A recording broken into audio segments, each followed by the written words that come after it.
আজ নীল ষষ্ঠী, চৈত্র সংক্রান্তির আগের দিন। সন্তানের মঙ্গল কামনায় মহাদেবের আরাধনা করেন মায়েরা। সারা বছর সন্তানের মঙ্গল কামনায় বিভিন্ন ষষ্ঠী পালন করলেও বছরের এই একটা দিন কিন্তু বাংলার মায়েরা নিষ্ঠা ভরে শিবলিঙ্গে জল দুধ অর্পণ করে প্রার্থনা করেন, আমার সন্তান যেন থাকে দুধে ভাতে। যদিও চৈত্র সংক্রান্তির আগের দিন পঞ্জিকা অনুসারে ষষ্ঠী তিথি নয়, কিন্তু তবুও যুগ যুগ ধরে এই দিন নীলের ঘরে বাতি জ্বালেন মায়েরা।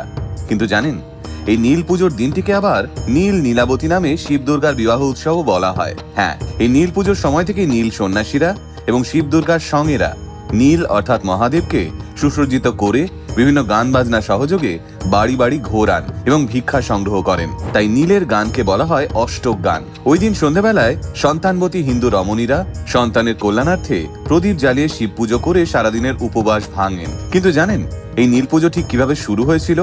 আসুন আজকের এই নীল পুজোর পবিত্র দিনে আলটিমেট মোটিভেশনের আজকের ভিডিওতে আমরা শুনে নিই নীল পুজোর ইতিহাস। মহাদেবের অপর নাম নীলকণ্ঠ, কারণ তিনি সমুদ্র মন্থনের সময় কালকূট বিষ পান করেছিলেন। পুরাণ মতে দক্ষ যজ্ঞে দেহত্যাগের পর শিবজয়া সতী পুনরায় সুন্দরী কন্যারূপে নীলধ্বজ রাজার বিল্লবনে আবির্ভূত হয়েছিলেন। তাই রাজা সেই কন্যার নাম রেখেছিলেন নীলাবতী। সেই নীলাবতীকে রাজা নিজ কন্যারূপে বড় করে তুলেছিলেন এবং মহাদেবের সঙ্গেই তার বিয়ে দিয়েছিলেন। বিয়ের পর বাসর ঘরে নীলাবতী শিবকে মোহিত করেন এবং পরে মক্ষিপা রূপ ধরে ফুলের সঙ্গে জলে নিক্ষিপ্ত হয়ে মৃত্যুবরণ করেন। এই শোক অবশ্য মেনে নিতে পারেনি রাজা রানী, তাই তারাও কন্যার শোকে প্রাণ বিসর্জন দিয়েছিলেন। তাই এই নীল পুজো বিশেষত শিব ও নীলাবতীরই বিবাহ অনুষ্ঠানের স্মারক। আর তাই আজও বহু জায়গায় এই নীল পুজোয় শিব দুর্গার বিয়ে দিতেও দেখা যায়। একই সঙ্গে এই নীল ষষ্ঠীর সঙ্গে জড়িয়ে রয়েছে আরও একটি লোককথা। এই লোককথার সঙ্গে জড়িয়ে রয়েছেন অবশ্য এক ব্রাহ্মণ এবং ব্রাহ্মণী। কথিত আছে এই ব্রাহ্মণ এবং ব্রাহ্মণীর সন্তান হলেও তারা বেশি দিন বাঁচত না, আর তাই নিয়েছিল ব্রাহ্মণ এবং ব্রাহ্মণীর মনে বেজায় দুঃখ।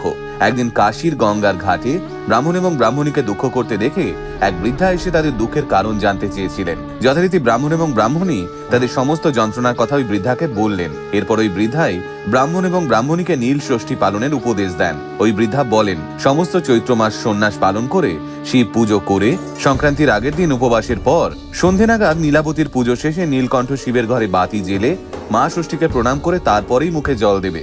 এই ব্রত খুব নিষ্ঠা ভরে পালন করবে, দেখবে তোমাদের মনের ইচ্ছে ঠিক পূরণ হবে। সেদিন এই কথা বলি নাকি ওই বৃদ্ধা অদৃশ্য হয়ে গিয়েছিলেন। আসলে ওই বৃদ্ধা ছিলেন স্বয়ং মা ষষ্ঠী। এরপরই নাকি ওই ব্রাহ্মণের ঘরে সন্তানদের আর অকাল মৃত্যু হয়নি এবং এই নীল পুজোর কথা এভাবেই চারদিকে ছড়িয়ে পড়েছিল।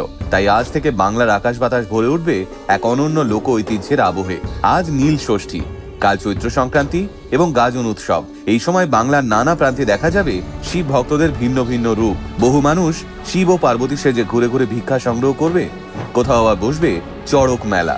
আর এই উৎসবের রেশ কাটতে না কাটতেই দরজায় কড়া নাড়বে বাঙালির সবচেয়ে বড় আনন্দের দিন পয়লা বৈশাখ। তাই আজকের এই পবিত্র দিনে মহাদেবের আশীর্বাদে এই ধরিত্রী মাতার সকল সন্তানেরা ভালো থাকুক, এটাই কাম্য। হর হর মহাদেব।